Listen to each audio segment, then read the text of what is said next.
it is real. It is real. Yes. Yeah, I'm blessed. I'm in New Jersey in our house in here, and I stay here with my daughter, and So how far are you from New York town, Naren? it's 1 hour from New York. 1 hour south of New York, which means from New York while going to Washington D.C. That in the middle, So we are somewhere in the you middle. take the turnpike and you go through Yes, there. yes, yes. Oh, fantastic, fantastic. So another 1 minute. So all the participants, we are now live on YouTube. Good afternoon, good evening, good morning. I don't think there's anyone in the night zone. So welcome to Ideas That Matter. We'll be starting in another 30 seconds, as and when Naren allows me. So till then, we'll continue our discussion. So you definitely look smiling and happy, which you always do, Naren. But do you have your flute with you today? I mean, have you kept it with you? I don't, but I can do something else. I have my harmonica today, so it's always there. Okay, so we'll do some experimentation. So it's time to start, and if you allow me, Vivek, if you allow me, Harsha sir, should we start? Yes, please. Okay, lovely. So good morning, Naren Chirmole. Good afternoon, good evening, all the teachers and all the students on this wonderful webinar, Ideas That Matter. Ideas That Matter is sponsored by Shulini University, Kasole Hills, Himachal Pradesh. It started with a small idea to connect all of us, a small idea to share ideas and create a platform for that. It's become quite big. This is, Naren, our 97th Ideas That Matter. We have touched more than 100,000 teachers and many, many more students and parents, more than 50 schools across India. And it's such a beautiful day, and I'm so excited. I can hear the birds chirping. Naren is who's our speaker for the day, is right now in New Jersey in the United States. And that is the beauty of technology. Technology joins people. Could we have imagined, teachers, even 4 months back, that we'll be having a lecture where we'll all be in different parts of the world? I'm in Himachal Pradesh. Harsha sir, you guys are in Moga in Punjab, and Naren, you're in the United States. What a wonderful way to learn from each other. And this is the beauty of technology, and this is going to be the future of the world. And we're going to be talking about self-awareness using public speaking today. And who could be better than that than Mr. Naren, or Dr. Naren Chirmole, I would say. Naren is a very dear friend, a distinguished professor at Shulini University. But more importantly, he's taught in some of the best universities of the world, including the University of Pennsylvania. He's worked with some of the largest life sciences companies of the world, including Maersk, Amgen, and then the Swades bug hit him. You've all seen the movie Swades from Shah Rukh Khan. So just like Shah Rukh Khan, Naren came back to India with Biocon. He was the head of research for Biocon for a while, and now he's back in the United States, teaches, and does a lot of exciting work. I'll also like to tell all the teachers here that Naren is also a great artist. He paints, he speaks exceptionally well, and he also plays the flute and many, many other instruments very well. So we're going to push him to do something for us. Let's see if we can succeed on that. My name is Atul Khosla. I'm the founder and Pro-Vice Chancellor of Shulini University, Kasole Hills. I'm a BTech from IIT Kanpur. I did my MBA post that, and then spent many, many years in the industry, many different parts of the world, including New Jersey, Naren. So I spent some time in Morristown in New Jersey. And Princeton, by the way, that's one of the biggest universities of the world, Princeton, as you all know. And then the teaching bug hit me around 11 years back, and I came back to Himachal, where my roots were, and started teaching and founded Shulini with my father, Dr. P.K. Khosla. So that's our story, and I wouldn't take more time. I'd request Harsha sir to introduce your lovely school with such beautiful people, and then we'll dive into it with Naren. Over to you, Harsha sir. Thank you, sir. Thank you so much, sir. Myself, Harsha Kumar from Department of English, Sacred School, Moga. Today with us, the teachers from Moga and as well as from South Marthandam. Marthandam, we have our sister concerned school, Sacred International School, Marthandam. And we are looking forward for the lovely session. And that ends, sir. We are so much blessed. And with Atul sir, we already had one webinar. And wonderful, sir. And the background, everything, you are in New Jersey and we are in India, Punjab, Marthandam South. And Atul sir is from Himachal. Thank you so much. We are actually waiting for a wonderful session. Thank you, sir. Thank you so much. Thank you, Mr. Kumar. Thank you, Harsha sir. And like I said, the topic is going to be self-awareness. It is so important in this world. I think in the process, we should get to know Naren, his person, what he likes, what he dislikes, what his passions are. And hopefully we can explore similar questions about ourselves as individuals, about how aware we are about ourselves. And that's what we'll talk about today. So Naren Chirmole, over to you. I'll request the other panelists to please mute themselves and stop the videos. Naren Chirmole. Thank you, Atul. Thank you, Harsha. I'm really excited to speak to all of you, students as well as teachers, about a topic that is very dear to me. And Atul and Shikha, who's in the background, has done a lot of work behind the scenes. Thank you for everything that you've done. I call these sessions that I talk about as my experiments with self-awareness, because something that I've learned for myself over many, many years of my career is we need a process to start thinking and talking to ourselves and sort of learning how to do that. And in order to start learning about myself, I've used different methodologies, and I take a specific topic and dive deep into that topic and try to understand something about that topic. In that process, I'm also learning about myself. So that is an experiment that I'm trying to do, trying to learn about myself using these kind of approaches. My brief background, I did my high school in Kendriya Vidyalaya. I have experience in biologics and vaccine development. I love to talk about public speaking. I've been in different positions in different companies and universities, and I've gained a lot of experience doing different kinds of things. But I think at the end of the day, if I have to reflect on what I actually learned other than the science, is that the culture of your organization, culture of your own personality is such an important component of working and studying and doing everything. And you have to be multifaceted. So I like to play the tabla, I play the flute, I promote Hindustani classical music. And I also like to talk about what I call inflection points, and my own inflection points, which are the points where I make the decisions in my career. When I decided to do my PhD rather than go for marketing, or after 30 years of living in the US, decided to come back to India. So those are decision points which have changed your career. And these decisions, I call them as inflection points. So today I'll be talking about public speaking as a systematic process of becoming aware about what you do.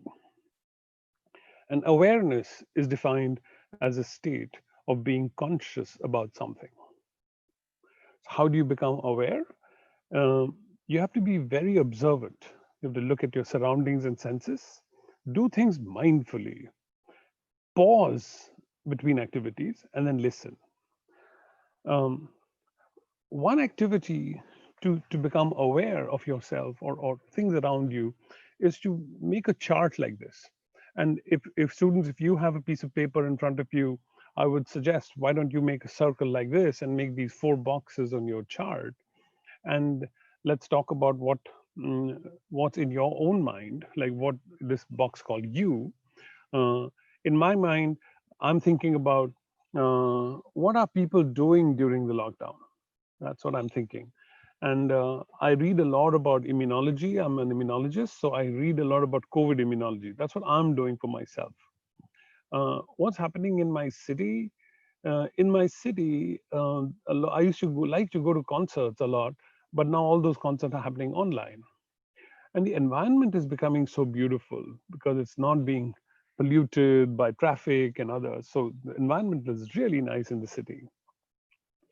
About the country, can't think of anything else other than lockdown and the economy and how things are stuck.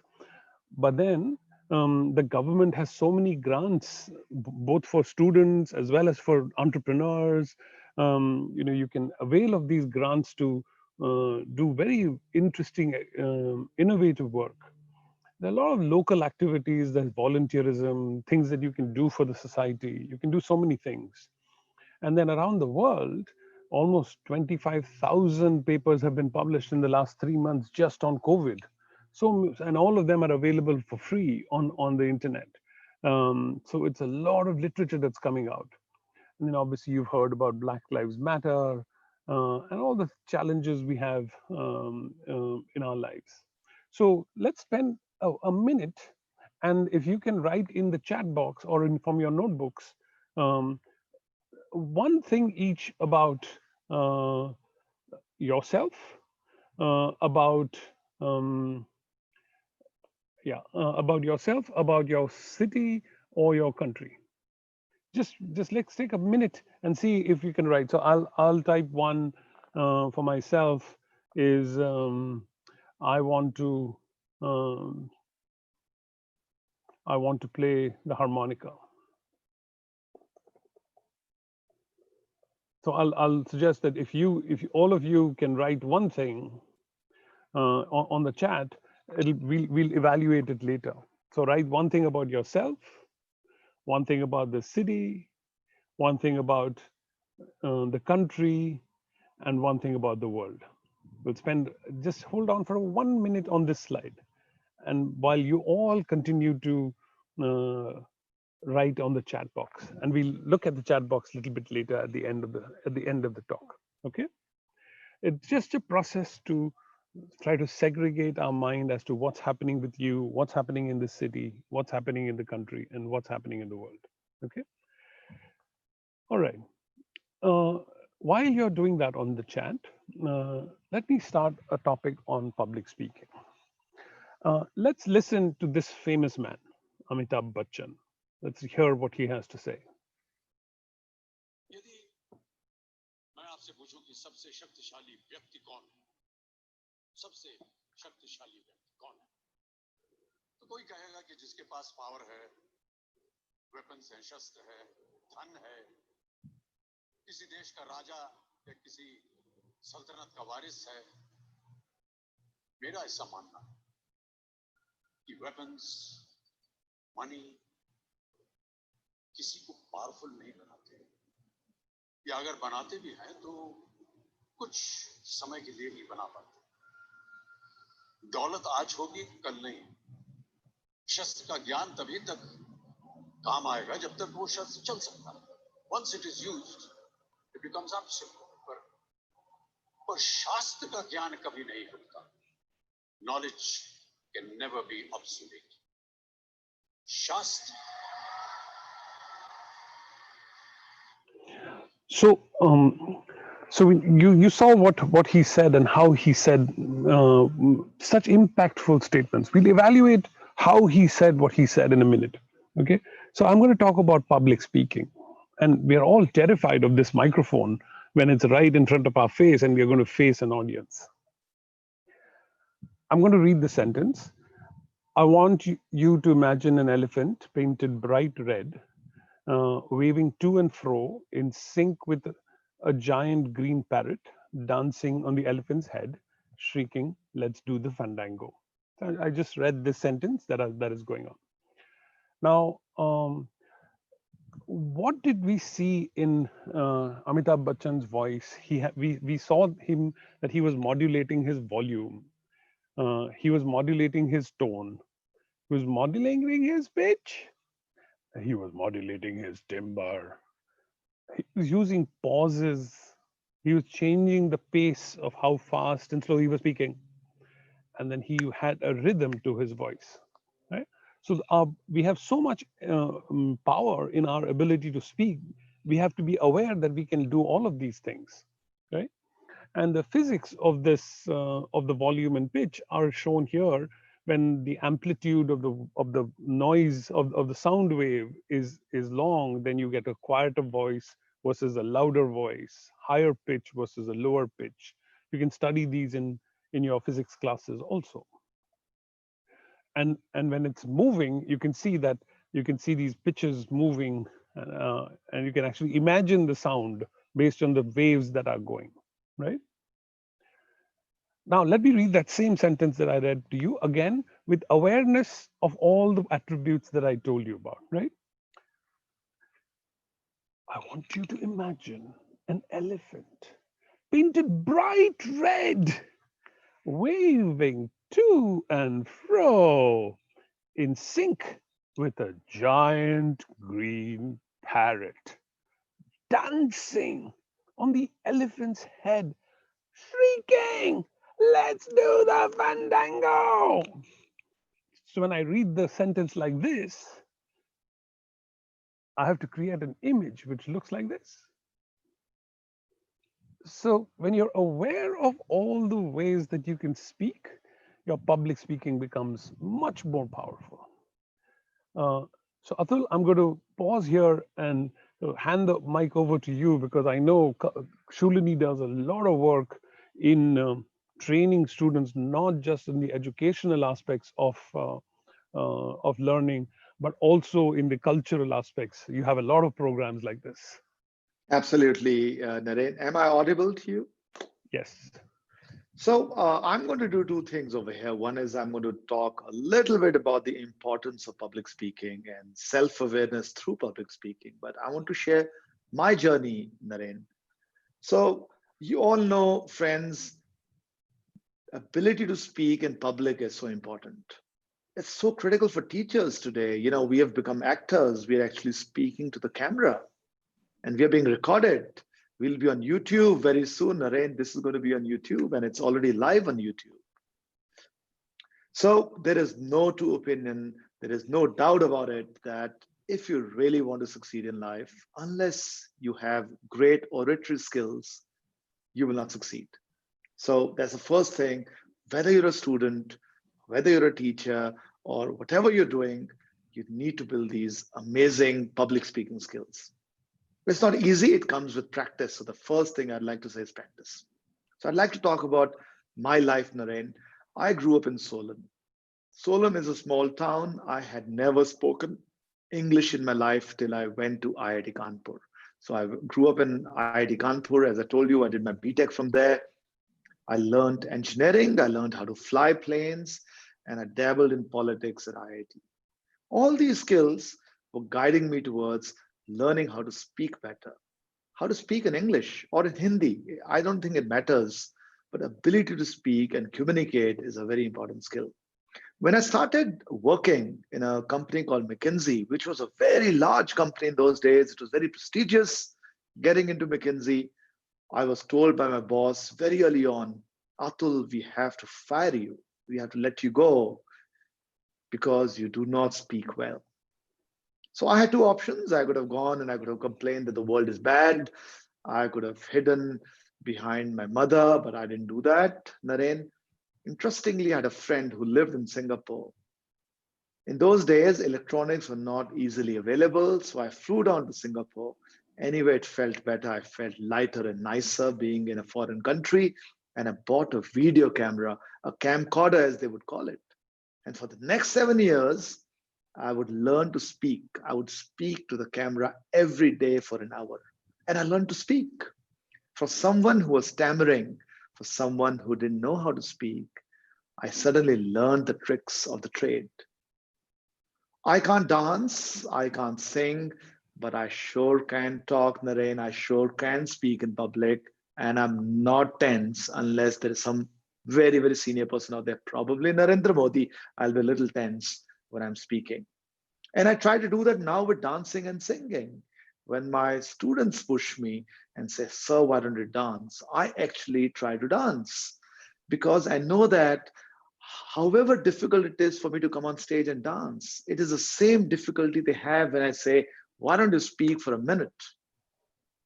I don't know whether you know, teachers, students, there was a poll done in the United States of America, and they asked people, "What is the scariest thing for you? What scares you the most?" And guess what? The number one thing that people were scared about was not snakes, was not tigers, was not heights, was not ghosts. It was speaking in public, standing up and speaking to a crowd. Very difficult. Let's learn it. Let's practice. Like I'm learning how to dance by practicing. Why don't you learn how to speak publicly through practice? And once you start speaking, you'll experiment. You'll get to know about yourself. You'll know about your likes, your dislikes. You'll observe people.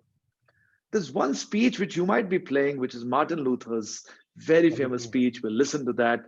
That's one of my favorites. I also love Mahatma Gandhi, Naren. He had a very different style. You know, if you listen to Mahatma Gandhi, वो बात करते हैं, वो lecture नहीं देते. He's conversing in his style. By the way, Arvind Kejriwal has the same style, Naren. He doesn't give lectures, he converses. So there is no good or bad style. It is the style that you're comfortable with, and it's the style that you can capture the audience with. You know, before I hand it over to you, I'm going to show a small video of Shulini. Probably our friends in Moga might have seen that, but definitely not the ones who are out there in South India. If you allow me, I'm going to tease all of you with this lovely video that I made. And it's got a small story. It talks about some of the traits of Shulini. So here it is, Naren.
Lovely. Thank you. I think I get inspired when I think about mountains, Naren. I am talking about the word inspiration because as teachers, if we can inspire our students, half the work is done. Magic happens when inspiration happens. And what could inspire students better than great public speaking? Over to you for the next part of the discussion. Yes. Thank you so much. That music is such beautiful music, and the place is just gorgeous. Thank you for sharing it again. All right. So let's continue our journey on public speaking. In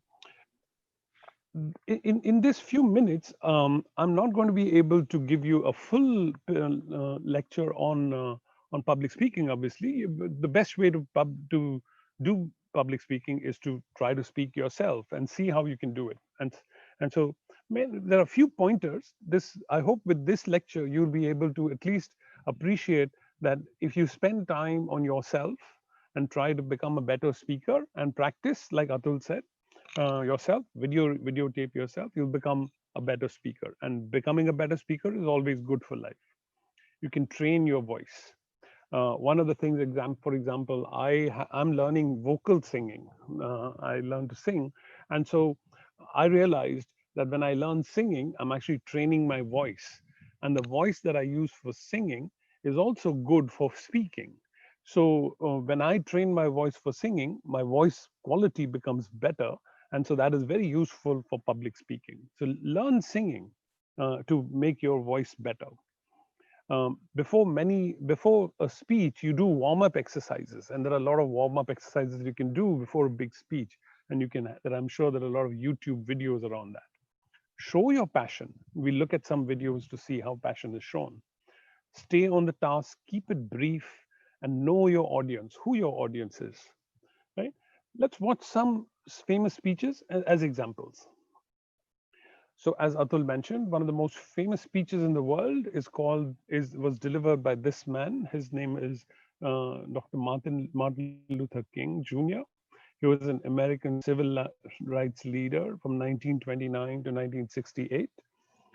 He learned his nonviolent processes for the civil rights movement from Mahatma Gandhi, and he was one of the most visible spokesperson leader in this civil rights movement. So let's look at his video. Let's look at before I show the video.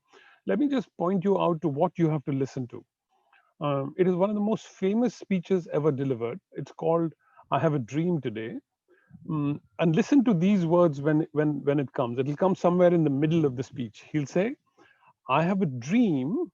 Um, I have a dream that my 4 little children will one day live in a nation where they will not be judged by the color of their skin, but the content of their character." He's going to say this in his speech. So look out for this part of the speech. Okay.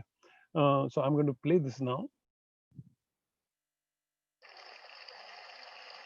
Even the state of Mississippi, a state sweltering with the heat of injustice, sweltering with the heat of oppression, be transformed into an oasis of freedom and justice. I have a dream. My 4 little children will one day live in a nation where they will not be judged by the color of their skin, but by the content of their character. I have a dream.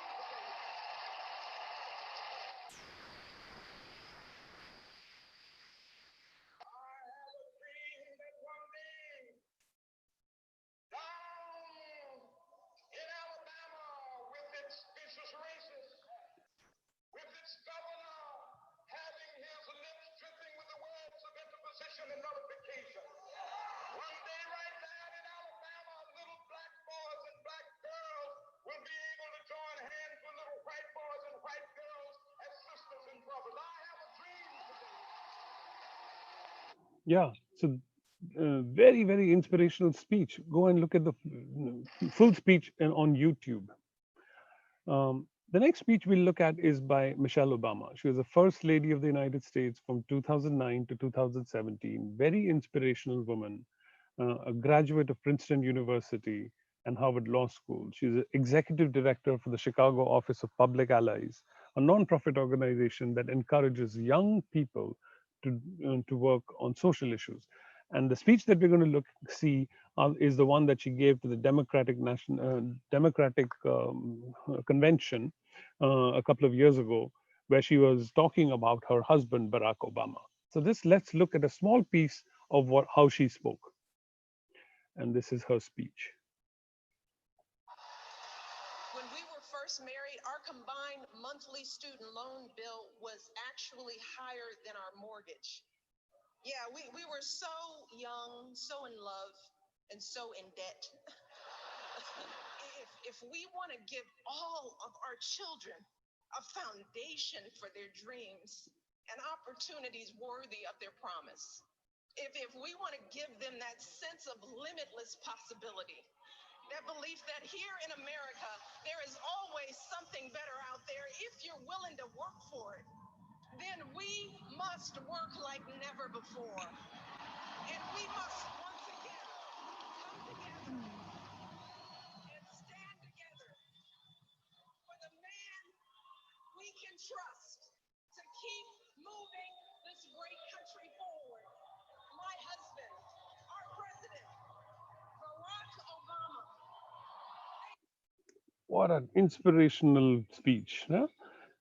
We'll analyze this in our conversations later on. But let's look at the final speech.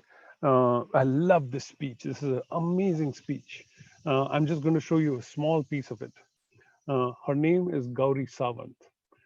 She's a champion of struggles of transgender people in India. She's a director of Sakshi Chaudhary that helps transgender people and people with HIV/AIDS. She was the petitioner in the National Legal Services Authority case in which the Supreme Court recognized transgender as the third gender. This is Article 377.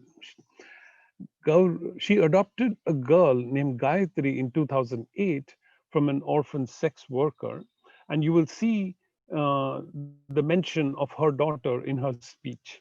So let's look at her small clip of her whole speech. And this is the last speech, and then we will analyze these. She is my daughter. Her name is Gayatri. पेट का ही तो रिश्ता था 9 महीने कहाँ पैदा किया था uterus की कोई जरूरत ही नहीं थी That's why I always say motherhood is a behavior to love someone to care someone that is a motherhood don't label motherhood because giving a birth that doesn't mean you have completed your womanhood हमारे में XY chromosome सभी में है उसी तरीके से मुझ में भी थे और मेरा मातृत्व का उस वक्त मुझे लगा क्योंकि बचपन में मैंने कभी खेल खेल में कहा था बड़े होके क्या बनोगे मैंने कहा था बड़े होके मैं आई बनूंगी आई मींस मराठी में माँ और तब किसी ने कहा था बच्चे माँ लड़के माँ नहीं बनते किसी वक्त किसी कोने के किसी खुदा ने मेरी वो बात सुन ली थी मैं गायत्री की माँ बन गई लेकिन वो कागजों पत्री होना बहुत जरूरी होता है आई एम द मार्जिनलाइज्ड मेरा तो विजिबल ही नहीं हूँ मेल फीमेल के कैटेगरी में मैं तो कहीं पे भी नहीं हूँ ना मेंटली हैंडीकैप थी ना किसी में नहीं थी तो विजिबल ही नहीं थी So, Shikha, if we can now do the poll, what I'm going to ask you, students and teachers, is to take the poll and tell us which of these 4 speeches that I showed you like best: Amitabh Bachchan, Martin Luther King, Michelle Obama, or Gauri Sawant. Let's see if you can answer which one you like the best, and you submit. You click on the which one you like best, and then you hit submit. And then if you've done that, Shikha, we can go to the second question. Still, they are doing it. Okay. As soon as they are done, we can go to the Sure. second question.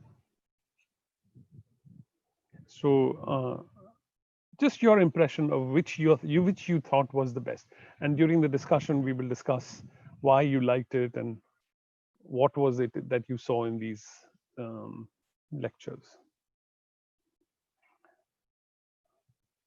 Okay, Shikha, if you're ready for the second question, we can. We're going to the second question.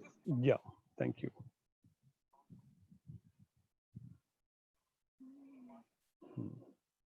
In the second question, I'm going to ask you these things, which is in whichever speech you like best, did you like it because of the volume changes or the pitch changes or the pause, or did you see the passion? Which one? So what voice modulation did you notice in these speeches? Volume changes, passion in the voice, use of pauses, or pitch changes? Which one did you see most? And just click on one and then hit submit. And Shikha, will you be showing us the results later on or now? Yes. I'll just show it right now. Okay, show it right now. Okay, so it'll be interesting to see how you all responded And let's see who got the votes for the best speaker. Okay, Martin Luther King has 35%, Gauri Sawant 30%, Michelle Obama 20%, and Amitabh Bachchan 15%. Nice. And let's look at the answers for the next question.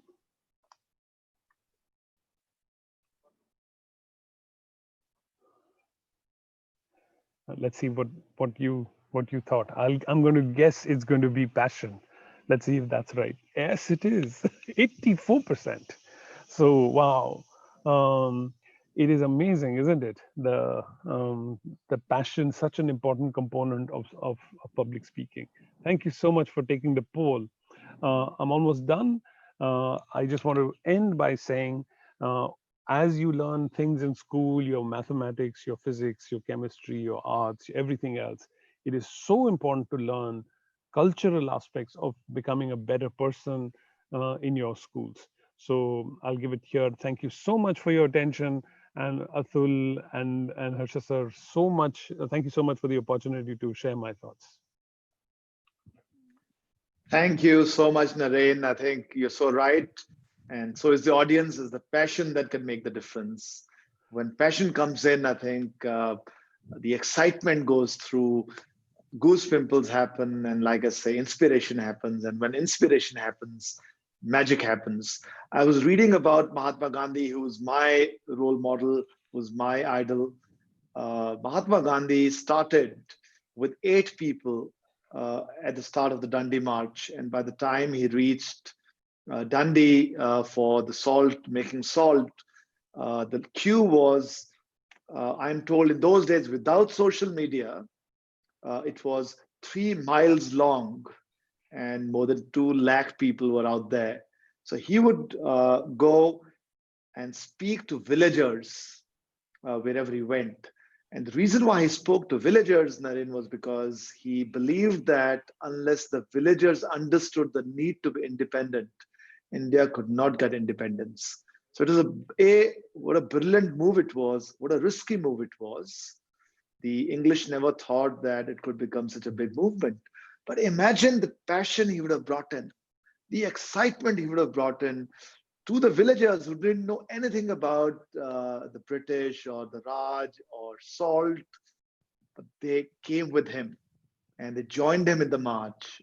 Must have been one amazing speeches that he did. I so wish they were recorded. Unfortunately, only a couple of them are, but you can see the passion. And like I said, what an amazing conversational style. I personally liked, Gauri a lot because she was speaking from her heart. So when we speak about passion, I think it's also about speaking from a heart. You all liked Martin Luther King also because I think he spoke from his heart. He spoke about a topic which we all felt towards, which is freedom from race, from religion, and I think that's what he did.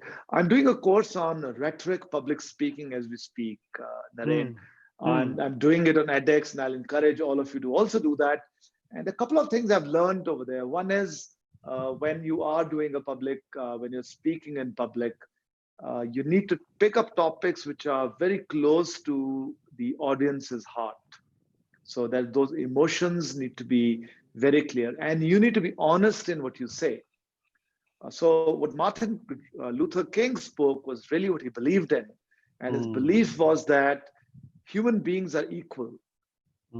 God makes everyone equal. And why should we have laws that differentiate between blacks and whites when God made everyone equal?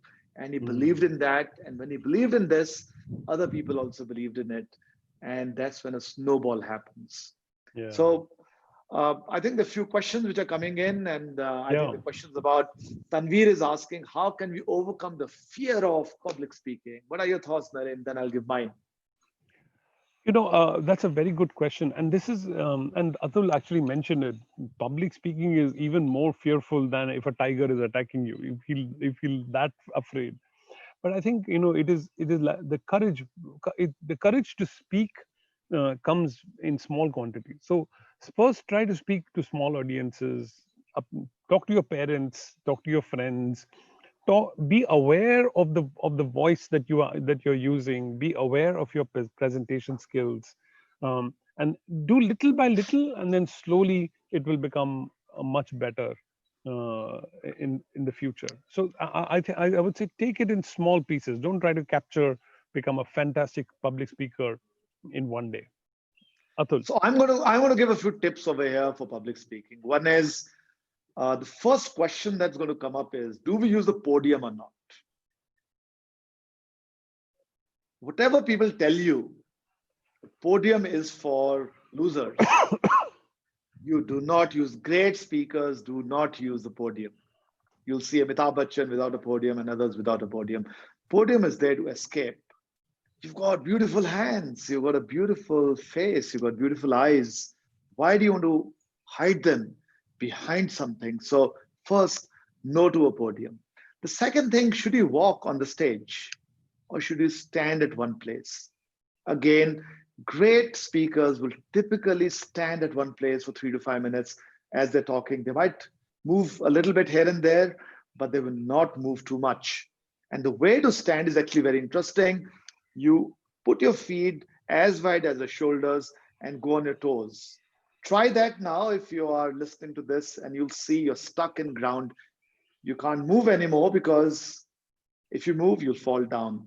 So that's the trick I was taught and I use. Nice. The third thing, Naren, is what do you do with the hands? Oh God, when I give a speech, I'm thinking, I wish I didn't have hands. Someone chopped them off. It's so difficult. Some people cross their chest, not allowed. Suddenly what you're doing is you're blocking people from reaching out to you. So what do you do with the hands? So very difficult, but use your hands to your advantage. I'll give an example. Let's say we have to tell the students, or we're giving a speech, that there are 3 things for me to tell you, for example. So let me try to do this experiment. I will say, I have 3 things to tell you. The first is to not use the podium. The second is to stand still. And the third is to have eye contact. So you can use your hands to your advantage to tell the story, and try to keep your palms out. When you keep your palms out, you're giving energy to the audience. When you're keeping your hands closed, you're taking energy from the audience. So it's very, very important. You can look at gurus. They're great speakers, by the way. Spiritual gurus, they'll always be speaking with the palms out, never like this. I think the last thought I'd like to talk about is, some people have a habit of pointing fingers, as if you're shooting your audience, By the way, Mr. Modi does that sometimes, and it makes the audience actually very edgy. So I'll give an example of Bill Clinton, an anecdote of Bill Clinton. So Bill Clinton, when he was the governor of Arkansas, he used to talk like this. And his team worked very, very hard when he was contesting for the president, that don't do this. Your audience will not vote for you because they feel threatened. They tried very hard, but Bill couldn't do anything about it. Clinton was Clinton. So, he was too much in a habit of killing people. So they changed it. If you see his later speeches, they brought the finger in and they got the thumb out. Check it out. You'll see early speeches of Clinton, and then you move to this. Makes it less threatening. And the last thought is about what do you do with the eyes, eye contact. So what I do, Naren, is I identify 6 people in the audience, 2 in the back, 2 in the front, 2 in the middle. And in random times, random spaces, I look to each one of them. These 6 different people, the audience thinks I'm speaking to them, I'm looking at them. The worst thing you can do is, of course, look down and read from a note. So looking into the audience is very important, but not just one place, but looking across the audience becomes very important. So these are my small tips. Practice is critical to break the fear. 2 things. One is, Mr. Harsha, please come on to the video. You can also participate. Yeah, will be lovely. Yeah, Harsha, and Atul, I'll read some of the questions that I can see here since you're standing there. Does language play a role in public speaking? I believe who's asking. Yeah, I'll get to the name. But does language play a role? That's. I think it's from YouTube, right? So yeah. What do you think, Naren? Does language play a role? It absolutely plays a role. And I think you have to speak in whichever language you feel comfortable with. Like in Hindi mein agar bolna hai, you have to know your audience. So you have to be understood. But I'm more years. I would also like to hear from you and Mr. Harsha. Like, what do you think about language and speaking? So I think, Naren, language, control over language is very important.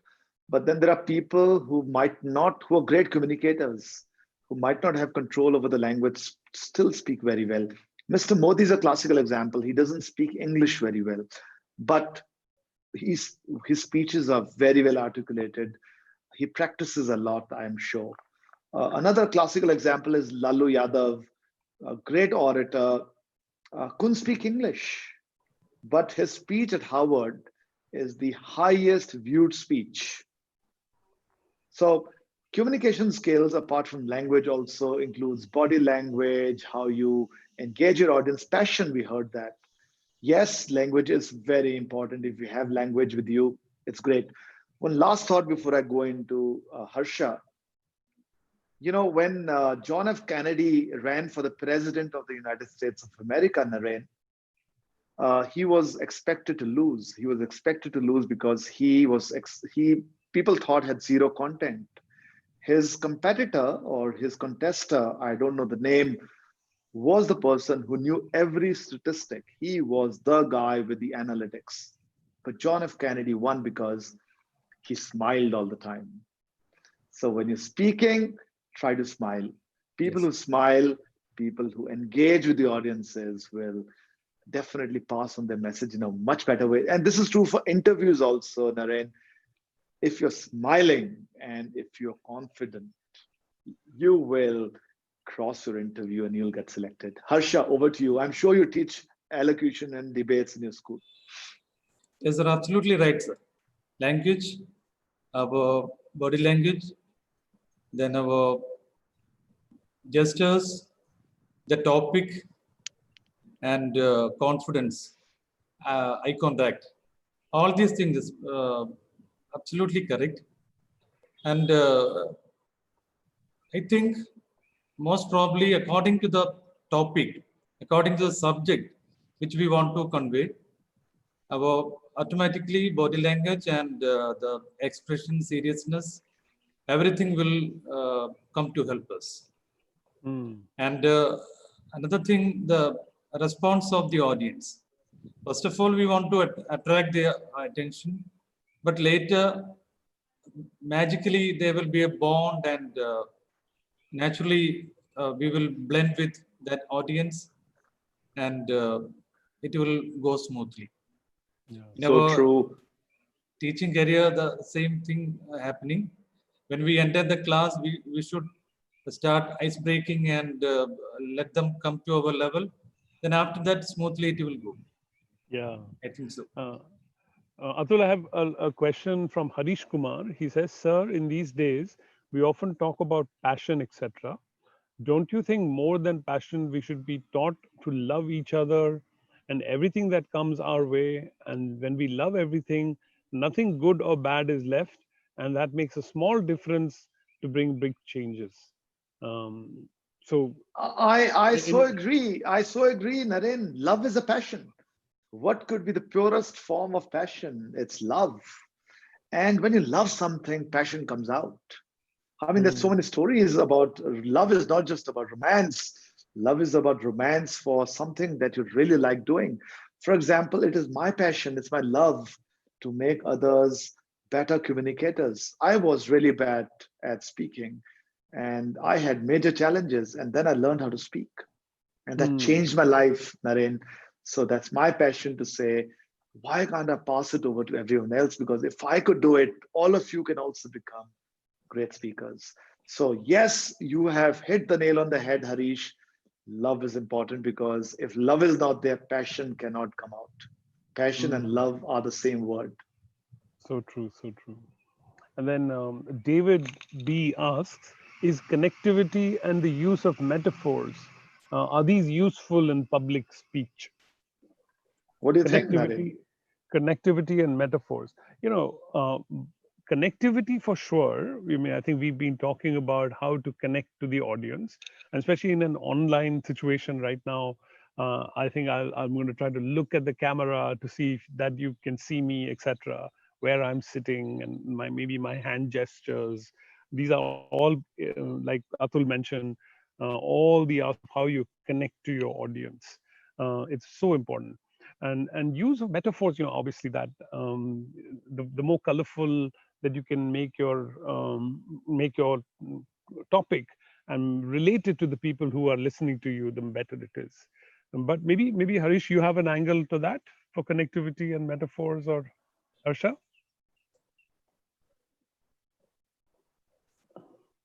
Harsha, are you there? Yes, sir. Yes, sir. So you want to pick this up, or should I? Okay, I think we lost Harsha. Yes, sir. Definitely, sir. It's very useful, sir. Actually, suppose the idea which we want to convey, sometime through some metaphors, some kind of examples only we can completely explain it. Yeah. The reachability and the complete understanding of the idea through some examples only can be possible. And connectivity means the emotional balancing or attachment to the audience or the viewers. So definitely these 2 points are very useful. So knowing your audience, like you rightly said, Naren, is so critical. Knowing your audience. Yes, sir. And metaphors, don't overdo it. Practice. Sometimes you use humor, sometimes you use jokes, but a bad joke can be really bad. So practice a joke. I'm going to tell an interesting joke. Probably we might have done this in this webinar, so I'll avoid that. But a little bit of poetry. We're talking about passion. We're talking about hard work. So there's a very famous, dialogue of Shah Rukh Khan. इतनी शिद्दत से तुम्हें पाने की कोशिश की है कि हर जर्रे ने हमें मिलाने की साजिश की है. And that's true for anything you do. So if you practice hard and you learn how to speak, trust me, it can be so exciting. It is so exciting to go in front of an audience and get a standing ovation, Naren. You get it all the time. I know that. And that's true for a teacher too. When students come back and say, sir, maza aa gaya aaj to lecture ka. Nothing is better and more exciting than that. Absolutely.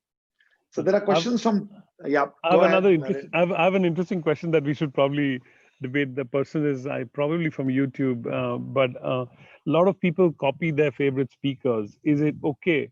Rupinder from YouTube asks. So maybe Harsha, you want to take this? Is it okay to copy a famous person? Like, what is your opinion? How does that work? I think Harsha is probably not. Yep. I would say, have your own style. You can't copy anyone else's style. Yeah, please go ahead, Harsha. Yes, sir. A lot of people copy their favorite speakers. Is it okay?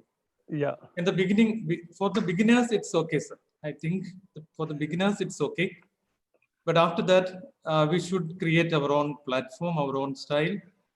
And because copying is not at all a good thing, but in the beginning, it's okay. But later, we should keep up our own momentum, our own style. Yes. I absolutely agree with this. I will absolutely agree with this. I think even if you take singing, for example, if you listen to Lata Mangeshkar's songs, which very early in her career, right?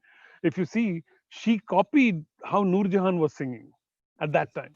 So all her early songs, you can hear that Lata Mangeshkar's songs are like she copied Noor Jahan, because before her, Noor Jahan was very famous. So it's okay. So Naren, आपने अब music की बात छेड़ दिया तो I know you got some musical instrument with you. You want to play something for us? Yes. Okay, let's try something. Let's see. I usually play the flute, but this time I always have my musical instrument in my bag, because I always kind of do something or the other.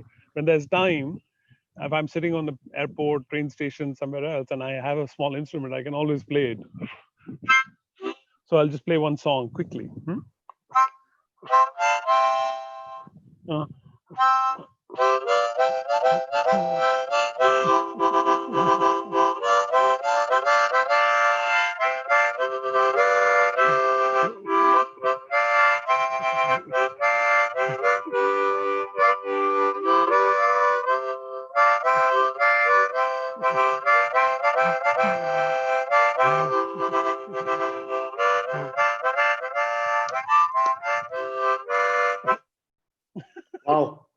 Wonderful, sir. That It's is always fun. It's always fun You know, to have some.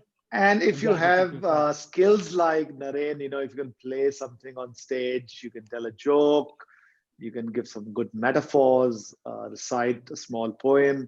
I think these go a long way in capturing your audience. But then there's a question that how important is content? I think content is important. If you are talking about something which is frivolous, clearly your audience won't listen to you after a while. So yes, passion and action and drama is all good, but ultimately content also becomes very, very, very important. I think there's a question on that. So that's at least my thought. I will not copy speakers. I will learn from them, Naren. I will have my own style, but my style could be a combination of Amitabh Bachchan, Shah Rukh Khan, Amir Khan, whoever, or anyone else that you admire. And but all of us are different, and all of us can be very special. And if you start copying others, then we never have our own style. I think to me the most critical thing is practice, practice, practice. Practice in front of a friend. It's very difficult to practice, by the way. Go and say a friend, oh, I'm now having a class, and can I practice in front of you? Everyone is shy. When I started working in my early days, Naren, there were 6 people who would sit in the same room, and I would be calling my clients. I was very nervous. I would actually never call my clients in other people's presence because you're nervous, whether you're going to do right or wrong. And that's true. And that's true for all of us. It's amazing. Yeah, So I think Harish, nervousness will come away, and I think there is a little bit of nervousness that you must have. I think nervousness is not such a bad thing. You should not be overly nervous, but having a little bit of tension before you go onto the stage is not a bad thing, because that is the adrenaline that you have that gives you the ability to give a good speech. so normally what also happens if you got something in your hand, you're nervous, then you start, rotating it or something. So one thing which I, as a trick also do is I take a marble and I put it in my hand and I close my hand. So that gives me a lot of comfort. It gives me the feel that I have someone next to me. That's a good trick. Yeah. So that's a a trick. great trick. But something like a pen can be actually really bad, because then you start playing with the pen and it takes away, your nervousness shows. Some people start doing this. They start playing with a clip. You must have seen that, right? Yeah, So I want to bring it back to where we started my talk. The reason I actually brought public speaking. Public speaking is a topic that we use, but the actual topic that I wanted to cover in this is awareness. So if you are aware that you're sounding in this way, or whether you are loud, whether you're soft, whether you have different pitches, that awareness, once you start hearing yourself and knowing what you're saying, then automatically you will become better. Become your own judge. So this awareness process is a very, very systematic process of improving every single day. Every single day should improve. No competition required. Compete against yourself. Absolutely, sir. Absolutely. I can see a blank screen. Are you guys there, or have you? I have Yes. lost. We are definitely there. We can hear you nicely. Okay, it's my screen. Then I'm going to. We're coming to an end, Naren, and what a wonderful webinar today. Hopefully, all of you learned. I learned a lot from Naren, and I wrote my 4 things, so I'm going to close with those. So you, city, country, and world. For me, as far as I'm concerned, I'm really enjoying webinars. As I speak over here, Naren, I've done now 204 webinars over the last 4 months. And it's been an amazing experience for me, because I'm experimenting, I'm engaging with students, I'm engaging with teachers, and I love every moment of that. On my city, which is Solan, I so wish we can get the charm of the old city back. We are destroying the environment, we're cutting trees. I hope that comes to an end. And that's my prayer for the day. From a country's perspective, I'm worried about the way we headed in terms of politics and democracy. It just worries me. And finally, from a world perspective, I wonder what's going to happen to globalization post-COVID. So we had moved to a stage where data, people, information, knowledge, wisdom could flow across boundaries without any challenge. And that might just go away, with COVID happening, and that worries me. So those are sort of my 4 things. Sorry, I brought them up, but I just couldn't resist. I'm glad you did. I'm glad you did. Thank you for bringing them up. Yeah. So, before we close for the day, Naren, I'm going to ask both you and Harsha to give your last thoughts, but only in one sentence, and that's the trick. So, one sentence, Naren, last thoughts for the day. Be aware of everything you do and improve upon it every single time. Fantastic. What about you, Harsha? What do you think? Yes, sir. Definitely, sir. Your last thought. Yes, sir. Actually, we should be very aware about all the things and what we are doing, what we are going to do, and what is our condition. Everything we should be aware. Thank you so much, I sir. think that's a great one. Once again, thank you very much, teachers, students. We enjoyed a lot. I hope all of you also did. Once again, thank you, Naren Chirmule. We know your time is very valuable, but you love speaking to students, and that's why you're here. I do. So do I, and so do all you teachers. Hakuna Matata, don't worry, be happy. Corona will go away. We have got great scientists like Naren working on it. Be happy and see you soon. Have a great day. Bye-bye. Bye-bye. Bye, sir. Thank you, sir.